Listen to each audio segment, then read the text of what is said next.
Hello children, welcome to Krishna commerce tutorial. आज हम लोग एनपीओ में सब्सक्रिप्शन को कैलकुलेट करना सीखेंगे। बच्चों, यह टॉपिक जो है बहुत ही इम्पॉर्टेंट है और इसमें से 12th बोर्ड में आपका 3 मार्क्स का क्वेश्चन ज़रूर आता है। तो लेट्स स्टार्ट सब्सक्रिप्शन। जो आज के क्लास में हम लोग क्या पढ़ेंगे? Calculation based on subscription. Subscription को हम कैसे कैलकुलेट करते हैं, ठीक है। तो एनपीओ नॉट प्रॉफिटेबल ऑर्गेनाइजेशन जो है, इसका ये क्या है पता है बच्चों? ये जो है ये मेन सोर्स ऑफ अर्निंग है। क्या है? मेन सोर्स ऑफ अर्निंग है, ऑफ अर्निंग, ठीक है। और ये रिसीव किसके द्वारा होता है? रिसीव किसके द्वारा होता है? कौन इसको देता है? मेन सोर्स ऑफ अर्निंग हो कैसे होता है ना। तो इसको रिसीव होता है मेंबर्स के द्वारा। हाँ, मेंबर्स के द्वारा होता है। ये कैसा हो सकता है? मंथ वाइज हो सकता है, क्वार्टरली हो सकता है, मतलब हर 3 महीना में हो सकता है, हर 2 महीना में हो सकता है, इस तरह से, या फिर ईयरली भी हो सकता है, ठीक है। तो एनपीओ जो है नॉन प्रॉफिटेबल ऑर्गेनाइजेशन को उसके मेंबर्स जो है हर महीना मेंबरशिप का फ़ी देते हैं, ठीक है। मेंबर्स जो है वो मेंबरशिप होने का, मेंबर होने का फ़ी देते हैं, जो कि जिसका कि नाम हम लोग सब्सक्रिप्शन बोलते हैं। जिसका नाम क्या है? सब्सक्रिप्शन है, ठीक है। सिंपली सब्सक्रिप्शन है। तो ये क्या होता है? ये रेवेन्यू नेचर का है। ये आपको अच्छी तरह से पता है। क्यों? क्योंकि ये स्मॉल अमाउंट में होता है और मंथ वाइज है अर्निंग, इसलिए ये क्या चीज का नेचर का हो गया? रेवेन्यू नेचर का हो गया। तो रेवेन्यू नेचर का जो भी आइटम होगा उसको हम कहाँ दिखाएंगे बच्चों? पहला तो ये रिसिप्ट एंड पेमेंट अकाउंट में रहता है, प्रेजेंट रहता है, हाँ। और रिसिप्ट एंड पेमेंट अकाउंट से ये हमारा ट्रांसफर हो जाता है इनकम एंड एक्सपेंडिचर अकाउंट में, ठीक है। तो इनकम एंड एक्सपेंडिचर अकाउंट में इसको हम ट्रांसफर करते हैं। कौन सा अमाउंट को ट्रांसफर करते हैं? बहुत इंपॉर्टेंट है बच्चों। कौन सा अमाउंट को ट्रांसफर करते हैं? वो अमाउंट को ट्रांसफर करते हैं जो कि related to current year, related to current year only. बहुत इंपॉर्टेंट है। सिर्फ मतलब ये करंट ईयर का जो आप इनकम एंड एक्सपेंडिचर अकाउंट बना रहे हैं, सोच लीजिए ये ईयर है 2022 है ना, ये 22 है टू 23। तो 22 टू 23 अगर करंट ईयर है, तब इसका जब भी हम इनकम एंड एक्सपेंडिचर अकाउंट हम बनाने जाएंगे, है ना, यहाँ एक्सपेंडिचर आ जाता है, यहाँ इनकम आ जाता है। इसका जब भी हम इनकम एंड एक्सपेंडिचर अकाउंट बनाने जाएंगे, तब इससे, इस करंट ईयर से रिलेटेड कैश को ही हम यहाँ पर डालेंगे। मतलब करंट ईयर से रिलेटेड सब्सक्रिप्शन को ही इनकम में हम लोग क्या करेंगे? क्रेडिट करेंगे। समझ में आ रहा है बच्चों आप लोगों को? तो हम लोग चलिए सवाल को शुरू करते हैं। Let's start. हम लोग बुक से एक सवाल लेते हैं, उसको फिर बनाना शुरू करते हैं, ठीक है। चलिए देखिए बच्चों, हमारे पास ये सम रेडी है, आ गया, ठीक है। यहाँ देख लीजिए क्या है? Treatment of subscription, question number 5, ठीक है। इसको हम लोग पढ़ेंगे, अभी पढ़ के समझेंगे पहले क्वेश्चन को। क्या है? As per receipt and payment account for the year ended 31 March 2006। Year end कब हो रहा है? 31 मार्च 2006 को, ठीक है। और द सब्सक्रिप्शन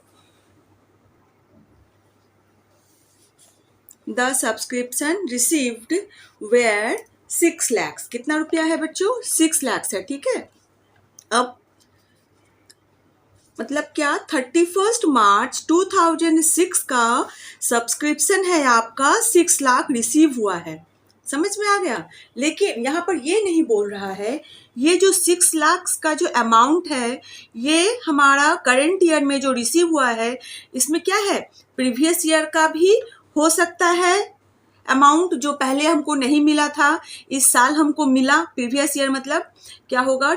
31 2005 का भी अमाउंट हो सकता है, नहीं तो फिर 2007 का भी अमाउंट इसमें हो सकता है, ये कुछ बोला नहीं है। ऐसा हो सकता है कि कुछ मेंबर्स पिछले का बाकी था वो इस साल दिए हैं, या तो फिर ऐसे भी हो सकता है कि कुछ मेंबर्स एडवांस में पेमेंट कर दिए हैं।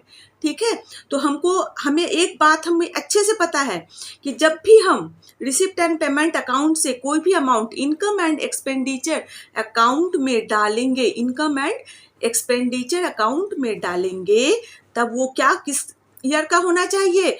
Only related to current year का होना चाहिए।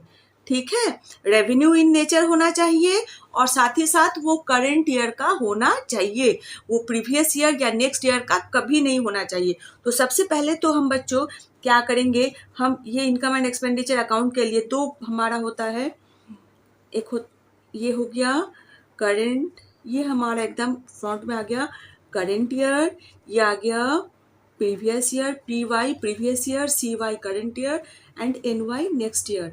तो इसको हम पहले कर लेंगे। तो यहाँ पर क्या हो जाएगा 2005 to 6, है ना, ये आ जाएगा 2006 to 7 और ये आ जाएगा 2004 to 5। ठीक है, इसको आप अगर इस तरह से बाइफर्केट कर लेते हैं ईयर को देख करके, तब आपको कैलकुलेशन करने में बहुत ज़्यादा आसानी होगी। देख लीजिए, अब सबसे पहला तो ये सब्सक्रिप्शन जो हमको इस ईयर करंट ईयर मतलब करंट ईयर ये ईयर में हमारा रिसीव हुआ है ना, तो इसमें हमको देखना है क्या नहीं है, कौन सा प्रीवियस ईयर या नेक्स्ट ईयर से रिलेटेड क्या कोई अमाउंट इंक्लूड है या नहीं है। ठीक है, तो चलिए बच्चों देखते हैं नंबर 1 में, देखिए क्या दिया हुआ है, ये एडिशनल इंफॉर्मेशन है, इसको हम लोग पढ़ लेते हैं। सब्सक्रिप्शन आउटस्टैंडिंग ऑन 1 अप्रैल 2005 60,000, है ना, तो सब्सक्रिप्शन आउटस्टैंडिंग है, ठीक है, बाकी है 2005 में 1 अप्रैल 2005 मतलब यहाँ होगा ओपनिंग बैलेंस 2005, है ना, और क्लोजिंग बैलेंस क्या होगा 31 मार्च 2000, ये 31 मार्च 2006 और ये 1 अप्रैल है। तब एक बात आप अच्छे से जान लीजिए बच्चों कि 2005 का जो भी ओपनिंग बैलेंस सब्सक्रिप्शन होगा आउटस्टैंडिंग, वो कभी भी करंट ईयर से मतलब प्रीवियस ईयर का जो आउटस्टैंडिंग होगा वो उसका रिलेशन कभी भी करंट ईयर से नहीं होगा। समझ में आया? जो भी प्रीवियस ईयर का आउटस्टैंडिंग होगा, है ना, प्रीवियस ईयर का आउटस्टैंडिंग है ना ये, तो ये प्रीवियस ईयर का जो आउटस्टैंडिंग है फर्स्ट, तो वो करंट ईयर से कभी भी रिलेट नहीं करेगा। ठीक है, इसके बाद देख लीजिए सब्सक्रिप्शन आउटस्टैंडिंग ऑन 31 मार्च 2006, तो ये कौन सा डेट है? करंट ईयर है 2006, ठीक है, करंट ईयर का क्लोजिंग है, तो क्लोजिंग डेट है 31 मार्च, है ना, तो क्लोजिंग ईयर जो है, क्लोजिंग डेट जो है उसमें आपका जा रहा है 40,000 किसमें? As a outstanding subscription. तो आउटस्टैंडिंग सब्सक्रिप्शन बच्चों जब भी लास्ट ईयर के लास्ट में होगा, करंट ईयर के लास्ट में दिखेगा, वो हमेशा उसका रिलेशन करंट ईयर से होगा, ये आप जान लीजिए। आउटस्टैंडिंग सब्सक्रिप्शन और सब्सक्रिप्शन रिसीव्ड इन एडवांस, ये आपके दो आइटम्स होते हैं, इसको ध्यान से जान लीजिए। सब्सक्रिप्शन आउटस्टैंडिंग अगर करंट ईयर का ओपनिंग बैलेंस है मतलब फर्स्ट डेट में ही दिख रहा है, तब उसका रिलेशन कभी भी करंट ईयर से नहीं होगा। ठीक है, उसको तुरंत क्या करना है, हमको माइनस कर देना है। ओके, और सब्सक्रिप्शन आउटस्टैंडिंग जो है वो करंट ईयर के क्लोजिंग डेट को बता रहा है, मतलब last day end of the year में है अगर आउटस्टैंडिंग सब्सक्रिप्शन, तो उसका हमेशा रिलेशन किससे होगा? करंट ईयर से होगा, इसलिए हम इसको प्लस करेंगे। अब देखिए सब्सक्रिप्शन रिसीव्ड इन एडवांस, ये भी देख लीजिए, करंट ईयर ही है 1 अप्रैल 2005 मतलब करंट ईयर का फर्स्ट डे है, ठीक है, 1 अप्रैल 2005 है, तो ईयर के फर्स्ट में अगर आपका रिसीव्ड इन एडवांस हो रहा है, मतलब कि क्या हुआ, इस साल का जो सब्सक्रिप्शन था वो किसी मेंबर ने फर्स्ट डे को ही दे दिया है ना, तो उसका रिलेशन हमेशा करंट ईयर से होगा। ठीक है, जब भी सब्सक्रिप्शन रिसीव्ड इन एडवांस जो है वो करंट ईयर के फर्स्ट डेट ओपनिंग बैलेंस में ही दिख रहा है, मतलब उसका रिलेशन कहाँ है, किसके साथ है, करंट ईयर से है, तो ये क्या होगा, सब्सक्रिप्शन हमेशा प्लस होगा। ठीक है, अब देखिए, subscription received in advance on 31/3/2006, मतलब क्लोजिंग डेट को 2006 31/3 है, क्लोजिंग डेट को हमारा एडवांस में आया है, तो जब हम अकाउंट को क्लोज कर रहे हैं उसमें अगर एडवांस में आ रहा है, मतलब क्या हुआ, उसका रिलेशन होगा करंट ईयर से, कभी नहीं होगा। ठीक है, उसका रिलेशन बच्चों कभी नहीं होने वाला है, उसको एकदम आंख मूंद करके क्या कीजिए, माइनस कीजिए। तब हमको माइनस कौन सा करना है, अगर आउटस्टैंडिंग है तब वो ओपनिंग बैलेंस अगर करंट ईयर के ओपनिंग बैलेंस डेट में दिख रहा है तो उसको एकदम से आंख मूंद के आप माइनस कर दीजिए। क्यों, क्योंकि उसका रिलेशन कभी भी करंट ईयर से नहीं होगा। और अगर सब्सक्रिप्शन रिसीव्ड इन एडवांस जो है वो डेट के क्लोजिंग में अगर दिखा रहा है, तब उसको क्या करना है, उसको भी माइनस करना है, वो कभी भी आपका इस करंट ईयर से रिलेशन नहीं रखता है। ठीक है, और बाकी जो अमाउंट है उसको देखना है, सोचना है, समझना है, इसके बाद कैलकुलेशन और हार्ड हो जाएगा, उसको भी आपको हम बताएंगे। तो चलिए इसको अब हम लोग बोर्ड में सॉल्व करते हैं, लेट्स सॉल्व। लगभग आपका पूरा सम सॉल्व हो गया है यहीं पर बुक में ही, अब इसके बाद इसको हम लोग बोर्ड में सॉल्व करेंगे। और यहाँ बाकी देख लीजिए क्या है, ascertain the amount of income from subscription for the year 2005 to 6 2005-6 का जो ईयर है ये हमारा करंट ईयर है, इसका हमको ascertain निकालना है, कैलकुलेट करना है। ठीक है, and so how relevant items of subscription will appear in the opening and closing balance sheet. साथ ही साथ हम लोग इसको सीखेंगे कि ओपनिंग बैलेंस शीट और क्लोजिंग बैलेंस शीट में इसको हम कैसे प्रेजेंट करते हैं। So let's start. देखिए बच्चों, हमारा फॉर्मेट रेडी है ना, income and expenditure account for the year in date 2005 to 2006। ये इनकम साइड है, ये एक्सपेंडिचर साइड है। एक्सपेंडिचर साइड में हम हमेशा 2 से सारे आइटम्स को लिखते हैं और इनकम साइड में हम लोग 22 से लिखते हैं। तो 22 से हम क्या लिखेंगे, हमारा यहाँ पर बाई सब्सक्रिप्शन।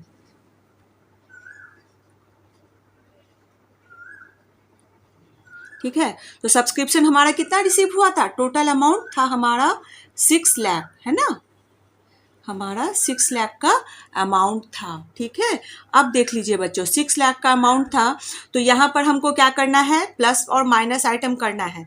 ये करंट ईयर में हमारा रिसीव हुआ है। ठीक है, तो इसमें से सबसे पहले हम क्या करेंगे, आउट माइनस करेंगे, हमारा माइनस करेंगे आउटस्टैंडिंग सब्सक्रिप्शन। ठीक है, डेट क्या होगा हमारा, डेट होगा 1 अप्रैल 2005, है ना। तो इसमें अमाउंट कितना था हमारा, 60,000। ठीक है, तो इसको हम माइनस कर देते हैं, माइनस कर देंगे तो क्या होगा हमारे पास, अमाउंट 5,40,000। ठीक है, इसके बाद हम फिर से आउटस्टैंडिंग सब्सक्रिप्शन, ये ओपनिंग बैलेंस हुआ, फिर से आउटस्टैंडिंग सब्सक्रिप्शन हमारा प्लस होगा किसका, क्लोजिंग का, है ना।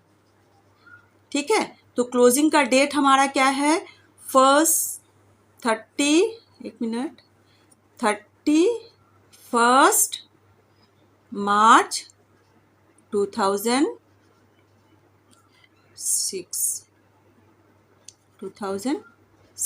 ठीक है, तो इसमें हमारा कितना था अमाउंट, 40,000 था।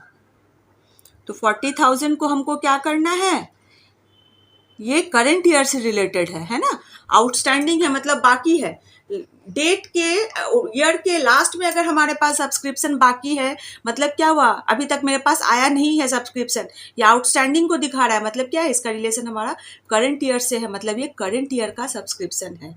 ठीक है, तो क्या होगा, 5,80,000 हो जाएगा प्लस करने से। ठीक है, अब हम लोग इसमें कौन सा देखेंगे, आउटस्टैंडिंग हो गया, अब हमारा हो जाएगा रिसीव्ड इन एडवांस, है ना, सब्सक्रिप्शन रिसीव्ड इन एडवांस। ठीक है, तो कौन सा डेट है, ओपनिंग बैलेंस होगा subscription received in advance, opening balance होगा फर्स्ट डे में कितना रिसीव हुआ। हाँ, तो फर्स्ट डे में जो रिसीव होता है बच्चों, वो आप हमेशा याद रखिए, उसका रिलेशन किसके साथ होता है, ये प्लस होगा। ठीक है, करंट ईयर के साथ होता है, तो हम इसको क्या करेंगे, प्लस करेंगे। ठीक है, ऐड करेंगे, तो इसमें कितना आ जाएगा ऐड होने के बाद, ऐड होने के बाद होगा यहाँ 2 और 8 और 3 11 6। ओके, ये अमाउंट हमारा आ गया।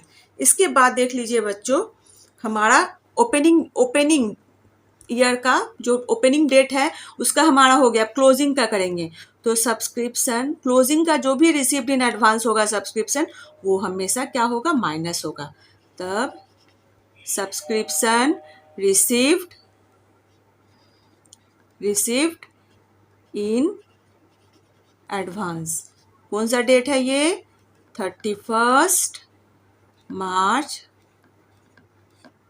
2006, क्लोजिंग ईयर है। ठीक है, तब इसमें इसका अमाउंट कितना है, 38,000 है। 38,000 को हम यहाँ डालेंगे, यहाँ सब्ट्रैक्ट करेंगे, सब्ट्रैक्ट है तो 8 12 में से 8 गया 4, यहाँ 10 है, 10 में से 3 गया 7 5,74,000, ये हमारा अमाउंट हो गया। जो है ये जो अमाउंट है बच्चों, ये करंट ईयर का टोटल सब्सक्रिप्शन है। ठीक है, तो इसको हम लोग यहाँ डाल देंगे 5,74,000। अंडरस्टैंड, यहाँ तक आपको समझ में आ गया होगा। ठीक है, तो आवर सम इज कंप्लीटेड। अब हम लोग इसको देखेंगे सब्सक्रिप्शन को किस तरह से, कौन से सब्सक्रिप्शन को हम लोग बैलेंस शीट में ट्रांसफर करते हैं। So let's move to balance sheet. देखिए बच्चों, यहाँ हमारा हो गया बैलेंस शीट, 2 बैलेंस शीट हम बनाएंगे। ठीक है, क्वेश्चन में यहाँ पर बैलेंस शीट में हम लोग ट्रांसफर करेंगे किसको, सब्सक्रिप्शन को ट्रांसफर करेंगे। ठीक है, तो यहाँ देख लीजिए बैलेंस शीट ये है क्लोजिंग ऑफ 2005, मतलब प्रीवियस ईयर का क्लोजिंग है, और ये करंट ईयर का क्लोजिंग है। किसका क्लोजिंग है, करंट ईयर का क्लोजिंग है। ठीक है, अब देखिए बच्चों, यहाँ पर जब भी हम सब्सक्रिप्शन को दिखाएंगे तो कौन से सब्सक्रिप्शन को दिखाएंगे, नंबर 1 आउटस्टैंडिंग सब्सक्रिप्शन को दिखाएंगे, आउटस्टैंडिंग सब्सक्रिप्शन को दिखाएंगे, और दूसरा जो है वो रिसीव्ड इन एडवांस। ठीक है, ये 2 सब्सक्रिप्शन को हम यहाँ पर दिखाएंगे, एक हो गया आउटस्टैंडिंग, एक हो गया रिसीव्ड इन एडवांस। तो आप देखिए, इसमें से आउटस्टैंडिंग वाला जो सब्सक्रिप्शन होगा वो जाएगा एसेट साइड में। इसको हम एसेट साइड में क्यों दिखाएंगे, इसलिए दिखाएंगे क्योंकि ये सब्सक्रिप्शन जो है, ये सब्सक्रिप्शन क्या है, मेंबर्स के द्वारा दिया गया पैसा है जो मेंबरशिप फी के हिसाब से हम रिसीव करते हैं। ठीक है, एनपीओ में रिसीव होता है। तब ये आउटस्टैंडिंग सब्सक्रिप्शन जो होगा, ये है ऐसा मेंबरशिप फी, ऐसा सब्सक्रिप्शन जो कि ऑर्गेनाइजेशन रिसीव्ड अभी तक नहीं किया है, डेट बीत गया है ना, डेट बीत गया है, लेकिन इसको अभी तक वो अर्न नहीं किया है, मतलब ये अर्निंग नेचर का हो गया, है ना, ये अर्निंग नेचर का हो गया। हमको मिलना चाहिए था लेकिन हमको अभी तक नहीं मिला है। मोटे भाषा पर हमको पैसा मिलना चाहिए था लेकिन अभी तक हमको पैसा नहीं मिला है, यानी ये हक का पैसा हो गया। तो इसको जब हक का पैसा आ जाता है तब वो क्या फॉर्म में आ जाता है, एसेट फॉर्म में आ जाता है। तो इसको हम डायरेक्ट यहाँ पर डालेंगे।